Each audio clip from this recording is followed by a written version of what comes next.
नमस्कार. ठरलं तर मागच्या कालच्या भागामध्ये आपण पाहिलं की आता सायली सगळ्यांना आश्रमामध्ये येण्यासाठी आमंत्रण देते, पण कल्पना आणि अन्नपूर्णा आजी या तिला स्पष्टपणे नकार देतात की आम्ही त्या आश्रमामध्ये येणार नाही. आमचा त्या आश्रमातील लोकांशी कोणताही आता संबंध उरलेला नाही आहे. आणि आजच्या भागामध्ये आपण पाहणार आहोत की प्रताप, अन्नपूर्णा आजी आणि कल्पना तसेच अस्मिता हे चहाच्या टेबलवर बसलेले आहेत.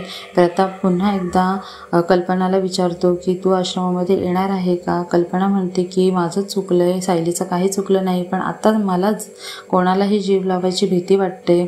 असं वाटतं की कोणी माझा विश्वासघात तर करणार नाही ना. आणि त्याच्यानंतर प्रताप अन्नपूर्णा आजीला विचारतो की आजी, तू आज आश्रमामध्ये येणार आहेस का? तर कल्पना म्हणते की आई, तुम्हाला जायची इच्छा आहे का आश्रमामध्ये? आणि तेव्हा अन्नपूर्णा आजी काहीच म्हणत नाही. अस्मितासुद्धा काहीच बोलत नाही. अर्जुन आणि सायली दोघेही आश्रमात जातात. सायली आश्रमामध्ये पहिलंच पाऊल टाकते तर तिच्या झालेल्या सगळ्या जुन्या आठवणी लहानपणीच्या तिला आठवायला लागतात. त्या आठवणी आठवून तिच्या डोळ्यामध्ये पाणी येतं.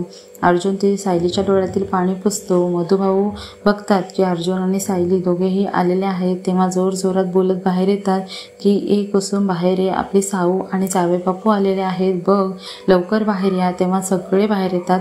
आश्रमातील सर्व लहान मुलं आणि मुली येऊन सायलीला घट्ट मिठी मारतात.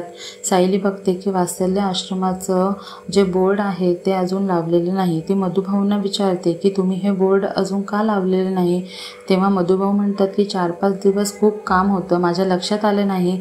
आता 2.5 वर्ष हे आश्रम आपलं बंद होतं, त्यामुळे मला ते बोर्ड लावता आलं नाही. आश्रमातील मुलं सायलीला विचारतात की ताई, आता आम्हाला परत इथून कोणी बाहेर तर काढणार नाही ना? आम्हाला इथून कुठे बाहेर जावं लागणार नाही ना? तेव्हा अर्जुन म्हणतो की हे घर फक्त तुमचंच आहे, तुम्हाला आता कोणीच बाहेर काढू शकणार नाही. मधुभाऊ एका मुलाला सांगतात की आश्रमाचं बोर्ड आणि स्टूल घेऊन यायला. त्यानंतर स्टूलवर सायली चढत असते तर अर्जुन बोलतो, अगं बायको, उतर, तू पडशील, मीच बोर्ड लावतो. अर्जुनने बोर्ड लावल्यावर सर्वांच्या चेहऱ्यावर हसू येतं.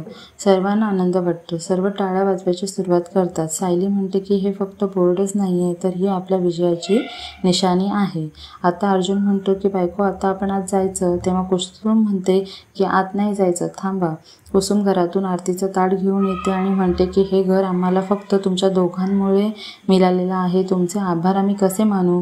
तुमचे आभार मानायला माझ्याकडे शब्दच नाही आहेत.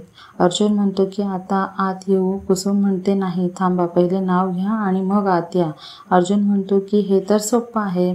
ठीक आहे. अर्जुन नाव घेतो. सायली. झालं, आता तर आत येऊ ना? मधुभाऊ म्हणतात की अहो जावई बापू, नाव म्हणजे उखाणा. मधुभाऊ म्हणतात की सायली, तू पहिल्यांदा उखाणा घे, म्हणजे जावई बापूंना समजेल. सायली लाजते आणि उखाणा म्हणते आणि अर्जुन ही सायलीची मदत घेऊन उखाणा म्हणतो. मुलं आणि मुलं म्हणतात की नाही, हे चिटिंग आहे. चिटिंग. कुसुमताईही म्हणते की हो, ही चिटिंगच आहे, पण आज सगळं तुम्हा दोघांसाठी माफ आहे, आत या. तेव्हा सर्व पोरं म्हणतात की जावई बापू आत या. तेव्हा सगळे हसतात. मधुभाऊ म्हणतात की हे तुमचे जावई बापू नाही आहेत, हे तुमचे भाऊजे आहेत, त्यांची चेष्टा करू नका. सायली अर्जुनला आश्रमात तिने लहानपणी कोणकोणत्या गमती केलेल्या असतात ते सांगते. तिचे जुने दप्तर ती अर्जुनला दाखवते आणि जुन्या आठवणीत हरवून जाते.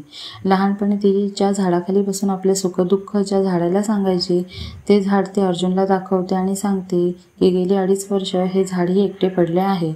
सायलीच्या लग्नाच्या आधी सायली कशी होते हे पाहून अर्जुन म्हणतो की ही सायलीचे माहेरचे असताना कशी होती हे पाहून मी तिच्या पुन्हा नव्याने प्रेमात पडतो आहे.